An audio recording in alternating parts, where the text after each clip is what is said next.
Hi guys. இப்போ வந்து பார்த்தீங்கன்னா மார்க்கெட் என்ன சிச்சுவேஷனில் இருக்குது, நிஃப்டி என்ன நிலமையில் இருக்குது, ஸோ நம்ம என்ன பண்ணலாம், அதை எப்படி நம்ம புரிஞ்சுக்கிறது அப்படிங்கிறத இந்த வீடியோவில் நான் உங்களுக்கு வந்து எக்ஸ்பிளைன் பண்ண போகிறேன். ஸோ ஃபஸ்ட்டு வந்து பார்த்தீங்கன்னா எஃப்ஐஏ அண்ட் டிஐ இவங்க ரெண்டு பேருமே வந்து இந்த மாதம் என்ன ஸ்டேட்டஸில் இருக்காங்க, என்ன விஷயத்தில் இருக்காங்க, பையர்ஸாக இருக்காங்களா இல்லை செல்லர்ஸாக இருக்காங்களா, புல்லிஷில் இருக்காங்களா, பேரிஷில் இருக்காங்களா அப்படிங்கிறத ஃபஸ்ட் நம்ம பார்க்க போகிறோம். ஸோ இதில் வந்து பார்த்தீங்கன்னா ஃபஸ்ட்டு வந்து நீங்கள் எஃப்ஐஏயோடைய டேட்டாவை பார்த்தீங்க அப்படின்னா கிளியராக வந்து அவங்க வந்து இன்வெஸ்டிங் மோடில் வந்து பாசிட்டிவில் தான் இருக்காங்க, அதாவது புல்லிஷில் தான் இருக்காங்க.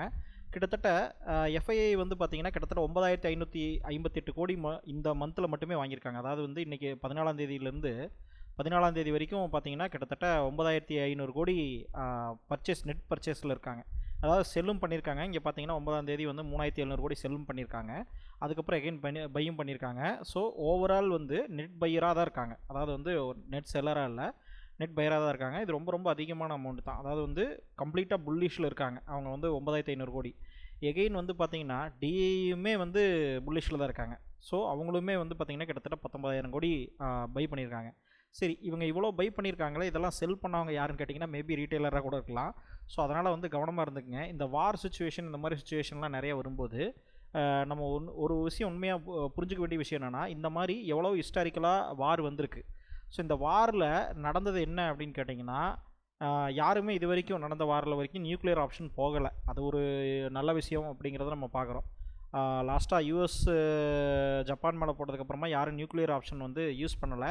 எல்லா வாருமே வந்து இந்த பக்கம் வார் ஒரு பக்கம் போகட்டும், இந்த பக்கம் வந்து நாடு ஒரு பக்கம் போகட்டும் அப்படிங்கிற மாதிரி தான் போயிட்டுருக்காங்க நிறைய நாடு.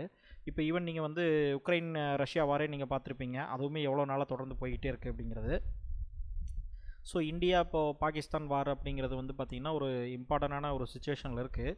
ஸோ மேக்ஸிமம் தொடராது அப்படிங்கிறத நம்ம நம்புவோம். திருப்பி அமைதியாக எல்லாருமே வந்து இருப்பாங்க அப்படிங்கிறத வந்து ஒரு நம்ம நம்பிக்கையாக தான் எடுத்துக்கணும். இல்லைனா நம்ம ரொம்ப சொரண்டாங்க அப்படின்னா நம்ம இன்னுமே மோசமான பதிலடி கொடுத்து தான் ஆகணும். ஏன்னா அது நமக்கும் வேறு வழி இல்லை. ஏன்னா நம்ம வந்து வீக்னஸை வந்து ஷோ பண்ணக்கூடாது. நம்ம வந்து ஒரு வீக்கான இடம், ஏன்னா அதுவே வந்து மற்றவங்களுக்கு வந்து ஒரு சான்ஸ் ஆயிரும். நம்ம வந்து இந்தியா வந்து அமைதியான நாடு, எது பண்ணாலுமே திரும்ப அடிக்க மாட்டாங்க, அவங்க வந்து அவங்களுக்கு உண்டான ரிஸ்க்கை பார்த்துட்டே இருப்பாங்க அப்படிங்கிற மாதிரி இருந்தது அப்படின்னா அது வந்து ஒரு கட்டத்தில் பார்த்திங்கன்னா எல்லாத்துக்குமே அட்வான்டேஜாக போயிடும். அதனால் நம்ம யாருங்கிறத வந்து ஒரு காட்டினா தான் வந்து சம்டைம்ஸ் வந்து ஒரு தேவை. இது வந்து என்ன சொல்கிறதுனா நெசசரி டெவில்னு சொல்லுவாங்க. அதாவது ஒரு நாட்டுடைய ஸ்ட்ரென்த் என்ன அப்படிங்கிறதையும் நாட்டுடைய கெப்பாசிட்டி என்ன அப்படிங்கிறதையும் நம்ம அந்த ஸ்ட்ரென்த் என்னங்கிறதை காமிச்சா தான் ஸ்ட்ரென்த் அப்படின்னு சொல்லுவாங்க. அதை காமிச்சா தான் நமக்கு வந்து மற்ற ஒரு சில பேர் பயப்படுவாங்கன்னு வச்சுங்களேன், நம்ம எனிமீஸ் வந்து பயப்படுவாங்க. அப்போ தான் நம்ம நிம்மதியாக அமைதியாகவும் இருக்க முடியும். ஸோ இது வேறு ஒரு பிரச்சனை. பட் எனிவே வந்து பார்த்திங்க அப்படின்னா இப்போது மார்க்கெட் வந்து பெரிய லெவலில் வந்து இந்த வார் கண்டினியூ ஆகாதனால நமக்கு வந்து மார்க்கெட் வந்து பாசிட்டிவ் மோடில் வந்துருச்சு அப்படிங்கிறத வந்து நம்ம பார்க்குறோம். இதில் வந்து எஃப்ஐஏ அண்ட் பைஏ ரெண்டு பேருமே வந்து பார்த்திங்கன்னா நெட் பையராக தான் இருக்காங்க. கிட்டத்தட்ட டிஐ வந்து 19000 கோடி பை பண்ணியிருக்காங்க. எஃப்ஐஐ வந்து நெட் பர்ச்சேஸாக வந்து 9500 கோடி பை பண்ணியிருக்காங்க. இது ரொம்ப பெரிய அமௌண்ட், நல்ல ஒரு புல்லிஷ் சென்டிமெண்ட் இருக்குது. ஸோ இப்போ பார்த்தீங்கன்னா எஃப்ஐஏ அண்ட் டிஏயோடைய டேட்டா என்னங்கிறத நம்ம பார்த்தோம். அதே சமயத்தில் வந்து பார்த்திங்கன்னா இந்த நிஃப்டியில் வந்து நிஃப்டி 50யோட 2 ஹவர் சார்ட் இது. இதில் வந்து நான் இந்த இடத்துல 26283 அப்படிங்கிற இடத்துல நான் வந்து ஒரு ரெசிஸ்டன்ஸை நோட் பண்ணியிருக்கேன். ஸோ அதை பார்த்துக்குங்க. அதே மாதிரி இப்போது இருக்கக்கூடிய ரெசிஸ்டன்ஸ் அப்படிங்கிறது பார்த்திங்கன்னா 25000ங்கிறது சைக்கலாஜிக்கல் நம்பரு, ஏன்னா ரவுண்ட் நம்பர், அதனால் 25000 வந்து ரெசிஸ்டன்ஸ் இருக்குது. அங்கேருந்து மார்க்கெட் வந்து கொஞ்சம் கீழே வந்திருக்கு. எகைன் வந்து பார்த்திங்கன்னா ரிவர்சல் ஆகிருக்கு. இது கம்ப்ளீட்டாக வந்து இந்த இடம் வந்து ஒரு ரிவர்சல் நம்ம எடுத்துக்கலாம். ஏன்னா இது பேஸ்ட் ஆன் ப்ரைஸ் ஆக்ஷனை நீங்கள் முழுசாக லேர்ன் பண்ணணும்னு நினச்சிங்கன்னா நம்ம வந்து லைவ் கிளாஸ் கண்டக்ட் பண்ணுறோம். ஸோ ப்ரைஸ் ஆக்ஷனை வந்து லேர்ன் பண்ணணும்னு நினச்சிங்கன்னா நம்ம லைவ் கிளாஸில் ஜாயின் பண்ணுங்கள். அந்த லைவ் கிளாஸில் பற்றின டீட்டெயில்ஸ், லைவ் கிளாஸும் இருக்குது, ரெக்கார்டட் கோர்ஸும் இருக்குது. ரெண்டுமே வந்து நீங்கள் பார்த்துக்கலாம். டவுட் கிளியர் செக்ஷனும் நீங்கள் அட்டன் பண்ணிக்கலாம். ரெக்கார்டட் கோர்ஸ் வேணால் ரெக்கார்டட் கோர்ஸும் நீங்கள் வாங்கிக்கலாம். ஸோ என்னுடைய கம்ப்ளீட் வந்து ப்ரைஸ் ஆக்ஷன் பேஸ்டாக ஸ்விங் ட்ரேடிங் எப்படி பண்ணுங்கிறத கம்ப்ளீட்டாக நான் உங்களுக்கு வந்து டீச் பண்ணியிருக்கேன். என்னுடைய டீச்சிங் எல்லாமே வந்து பார்த்திங்கன்னா டீட்டெயில் அந்த கோர்ஸில் ஜாயின் பண்ணணும் அப்படின்னு டீட்டெயில் வேணும்னா நீங்கள் என்னோட Telegram channel and Telegram number வந்து இந்த வீடியோட டிஸ்கிரிப்ஷன்லேயும் கமெண்ட் செக்ஷனில் கொடுத்துருக்கேன். நீங்கள் அதில் ஜாயின் பண்ணிவிட்டு மெசேஜ் பண்ணுங்கள், எனக்கு உங்களுக்கு டீட்டெயில் கொடுக்குறேன். நான் டெலிகிராம் சேனல்லையும் வந்து டீட்டெயில் இருக்குது. சரி, இப்போ வந்து பார்த்திங்கன்னா ப்ரைஸ் ஆக்ஷன் பேஸ்டாக வந்து இந்த மார்க்கெட் வந்து கரெக்டாக ரியாக்ட் ஆகிட்டு இருக்குது. பட் எனிவே இங்கே ஏன் ரெசிஸ்டன்ஸ் வந்து ஃபேஸ் பண்ணுது அப்படின்னு பார்த்தோம்னா இதுக்கு இம்பார்ட்டண்டான 2 காரணம் இருக்குது. இந்த காரணத்தை தெரிஞ்சுக்கிறதுக்கு முன்னாடி நீங்கள் வந்து இண்டெக்ஸோகிராம் அப்படிங்கிற ஒரு விஷயத்தை பற்றி தெரிஞ்சுக்கணும். இண்டெக்ஸோகிராம்னா என்ன? இப்போது என்எஸ்சியில் இண்டெக்ஸோகிராம்னு இருக்கும். இப்போ இண்டெக்ஸ்னால் நிஃப்டி 50 50 50 ஸ்டாக்கையும் சேர்த்துனது தான் நிஃப்டி அப்படிங்கிறது உங்களுக்கு தெரியும். ஒரு 50 ஸ்டாக் இருக்குது, அந்த 50 ஸ்டாக்கையும் சேர்த்து ஒட்டுக்கான மார்க்கெட் கேபிடலைசேஷன் அப்படிங்கிறதா நிஃப்டி 50 அப்படிங்கிறது உங்களுக்கு எல்லாத்துக்குமே தெரிஞ்சிருக்கும்னு நான் நினைக்கிறேன். அதனால தான் நிஃப்டி 50ன்னு சொல்கிறோம். அந்த 50 கம்பெனிஸ் சேர்ந்தது தான் நிஃப்டி. ஸோ அதுதான் வந்து ரெஃப்ளெக்ட் பண்ணுது. ஆனால் இது நம்ம வந்து ஜென்ரலாக பார்க்கும்போது எல்லா கம்பெனியுமே ஈக்குவலாக வந்து பிரித்து அப்படியே சேர்த்திருக்காங்க அப்படிங்கிற மாதிரி நினைப்பீங்க. ஆனால் அப்படி கிடையாது. இந்த இண்டெக்ஸோகிராம் அப்படிங்கிறது நீங்கள் கூகுளில் போய் நிஃப்டி இண்டெக்ஸோகிராம் அப்படின்னு அடிச்சிங்கனாலே நிஃப்டி 50 இண்டெக்ஸோகிராம் வரும். இது ஏப்ரல் 30 2025 லாஸ்ட்டாக டிசைட் ஆனது.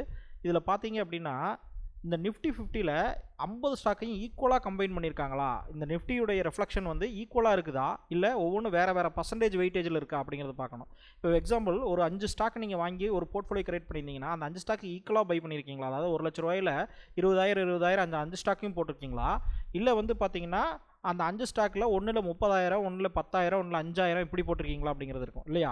அப்படி போட்டிருந்தீங்கன்னா எந்த கேபிட்டல் வந்து எந்த ஸ்டாக்கில் அதிகமாக போட்டிருக்கீங்களோ அது வந்து போர்ட்ஃபோலியோவை அதிகமாக பாதிப்படைய வைக்கும்.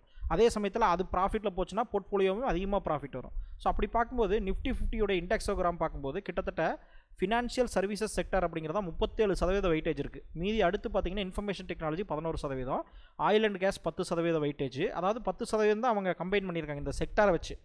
இப்போ பார்த்தீங்கன்னா 37% வந்து ஃபினான்ஷியல் சர்வீசஸ் செக்டர் தான் இருக்குது, பேங்க்கு, என்பிஎஃப்சி இதெல்லாம் சேர்த்தது. ஸோ மீதி எல்லாமே சேர்த்ததா மீதி 73% பக்கமாக 63 நினைக்கிறேன். ஸோ 63% பக்கமாக உங்களுக்கு வந்து மீதியெல்லாம் சேர்த்ததாக இருக்குது.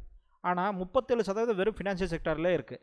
அப்போது அதில் எந்த ஸ்டாக்கில் அதிகமான வெயிட்டேஜ் இருக்குதுன்னு பார்த்தீங்கன்னா ஹெச்டிஎஃப்சி பேங்க். ஹெச்டிஎஃப்சி பேங்க்கில் தான் கிட்டத்தட்ட நிஃப்டி 50ல் 50 ஸ்டாக்ஸில் 13.3% வந்து வெயிட்டேஜ் வந்து நிஃப்டி ஹெச்டிஎஃப்சி பேங்க் தான் கொடுத்துருக்காங்க. அதுக்கடுத்து பார்த்தீங்கன்னா ரிலையன்ஸுக்கு ஐசிஐசிஐ பேங்க்கு 9.15%, அதுக்கடுத்து ரிலையன்ஸுக்கு 8.65, அதுக்கடுத்து இன்ஃபோசிஸ் பார்த்தீங்கன்னா அப்படியே பாதியை குறைஞ்சிச்சு, கிட்டத்தட்ட 4.91% தான் கொடுத்துருக்காங்க. இப்போ உங்களுக்கு கிளியராக தெரியும் இது வந்து மாறிக்கிட்டே தான் இருக்கும். அதனால தான் இந்த இண்டெக்ஸோகிராமை நீங்கள் செக் பண்ணணும். இப்போ பார்த்தீங்கன்னா ஹெச்டிஎஃப்சி பேங்க், ஐசிஐசி பேங்க் தான் ஹையஸ்ட் வெயிட்டேஜில் இருக்குது. இதோடைய மூவ்மெண்ட் தான் வந்து பார்த்தீங்கன்னா கிட்டத்தட்ட நிஃப்டியே டிசைட் பண்ணும். ஸோ கிட்டத்தட்ட இது 12% எடுத்துக்கிட்டோம்னா இதில் 10 12 வந்து கிட்டத்தட்ட 22%, 22% வந்து இதுதான் அதிக வெயிட்டேஜ் இருக்குது. ஹெச்டிஎஃப்சி பேங்க்கும் உங்களுக்கு வந்து பார்த்தீங்கன்னா ஐசிஐசி பேங்க் தான் அதிக வெயிட்டேஜ் இருக்குது, அதுக்கடுத்து ரிலையன்ஸ் வருது. ஸோ போன தடவை இதுக்கு முன்னாடிலாம் பார்த்தீங்கன்னா ரிலையன்ஸ் தான் ஹையர் வெயிட்டேஜ் இருந்தது. அதனால் இது மாறும். இப்போ இருக்கக்கூடிய ரீசன்ட் டேட்டா படி கிட்டத்தட்ட ஹெச்டிஎஃப்சி பேங்க் தான் பார்த்தீங்கன்னா ஹையஸ்ட் வெயிட்டேஜ், அதுக்கடுத்து ஐசிஐசி பேங்க். அப்போது நிஃப்டியுடைய 50 ஸ்டாக்கில் ஹெச்டிஎஃப்சியும் ஐசிஐசியும் தான் அதிகமான வெயிட்டேஜ் இருக்குன்னா நீங்கள் அந்த ஹெச்டிஎஃப்சியும் ஐசிஐசி பேங்க்கும் நீங்கள் அனலைஸ் பண்ணணும். அதை அனலைஸ் பண்ணாமல் நீங்கள் வந்து நிஃப்டியுடைய மூவ்மெண்ட்டை வந்து நம்ம கெஸ் பண்ண முடியாது. இப்போ வந்து ஹெச்டிஎஃப்சி பேங்க்கை நீங்கள் ப்ரைஸ் ஆக்ஷன் பேஸ்டு அனலைஸ் பண்ணணும். இப்போ ஐசிஐசிஐ பேங்க் நம்ம பார்த்தோம் அப்படின்னா அதுவுமே ஒரு கிளியர் ரெசிஸ்டன்ஸை ஃபேஸ் பண்ணுது. நீங்கள் பார்த்தீங்கன்னா இந்த இடத்துல வந்து எகைன் அண்ட் எகைன் வந்து மார்க்கெட் வந்து செல் ஆஃப் நடந்துகிட்டே இருக்குது, தெரியுதுங்களா. இந்த இடத்துல எகைன் அண்ட் எகைன் வந்து மார்க்கெட் செல் ஆஃப் நடந்துகிட்டே இருக்குது. ஸோ இந்த ரெசிஸ்டன்ஸை கிராஸ் பண்ணாத வரைக்கும் உங்களுக்கு ஐசிஐசிஐ பேங்க்குடைய மூவ்மெண்ட் வந்து கிடைக்காது. அதே சமயத்தில் உங்களுக்கு ஹெச்டிஎஃப்சி பேங்க்குடைய ரெசிஸ்டன்ஸும் பார்த்தீங்கன்னா 1979 இருக்குது. ஸோ இதுவுமே ஒரு ரெசிஸ்டன்ஸை ஃபேஸ் பண்ணிகிட்டு இருக்குது.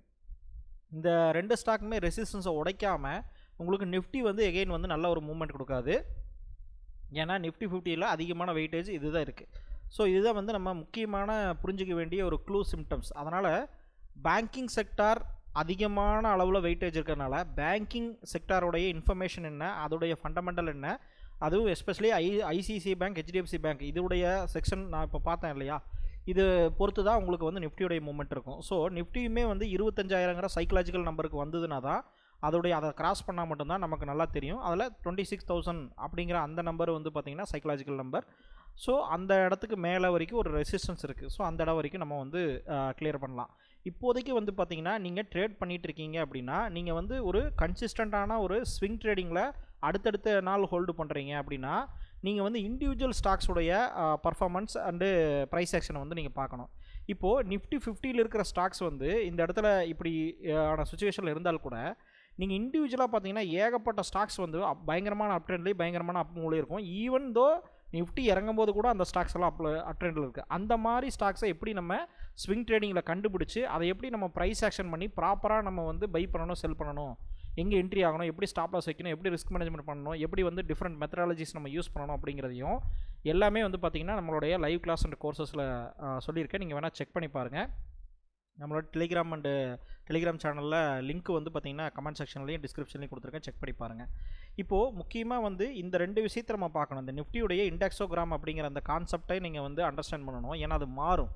அப்போது நம்ம இந்த இண்டிவிஜுவல் கம்பெனிஸுடைய மூமெண்ட் அப்படிங்கிறது ரொம்ப ரொம்ப முக்கியம் அப்படிங்கிறத நம்ம புரிஞ்சுக்கிறோம். ஸோ அதனால் இப்போ இருக்கக்கூடிய இந்த ரெசிஸ்டன்ஸ் ஜோனை நீங்கள் பார்த்துருக்கீங்க.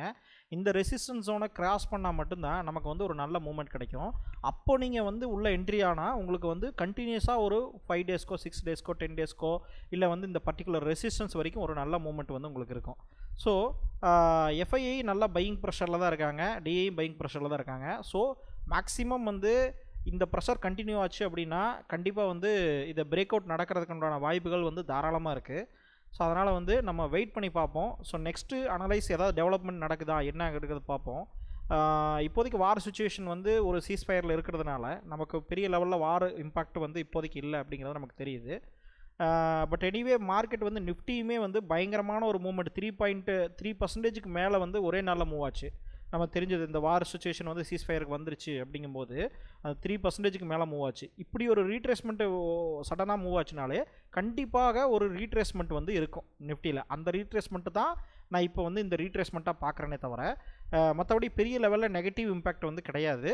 பட் எனிவே அடுத்து என்ன டெவலப்மெண்ட் நடக்குதுங்கிறத பொறுத்து பார்ப்போம். அதனால் நீங்கள் இந்த HDFC பேங்க்கையும் ஐசிசி பேங்க்கையும் நீங்கள் வந்து வாட்ச் பண்ணுங்கள். நான் சொன்ன லெவல்ஸை செக் பண்ணிவிட்டு நீங்கள் வந்து அடுத்த டெவலப்மெண்ட் என்னங்கிறத பொறுத்து நம்ம திருப்பி அனலைஸ் பண்ணலாம். ஆனால் இந்த பிரேக் அவுட் நடந்துக்க அப்புறமா நீங்கள் உள்ள என்ட்ரி ஆகுறீங்க அப்படின்னா உங்களுக்கு ஒரு நல்ல ஒரு மொமெண்டம் வந்து ஒரு கிரியேட் ஆகும். ஸோ நெக்ஸ்ட் வீடியோவில் நம்ம பார்க்கலாம். நீங்கள் கோர்ஸில் ஜாயின் பண்ணணும்னு நினச்சிங்க அப்படின்னா நம்மளோட டெலிகிராம் சேனலில் வந்து ஜாயின் பண்ணிங்க. லிங்க் எல்லாமே நான் கொடுத்துருக்கேன், டெலிகிராமுடைய நம்பர் கொடுத்துருக்கேன். எனக்கு மெசேஜ் பண்ணுங்கள், நான் உங்களோட டீட்டெயில் சொல்கிறேன்.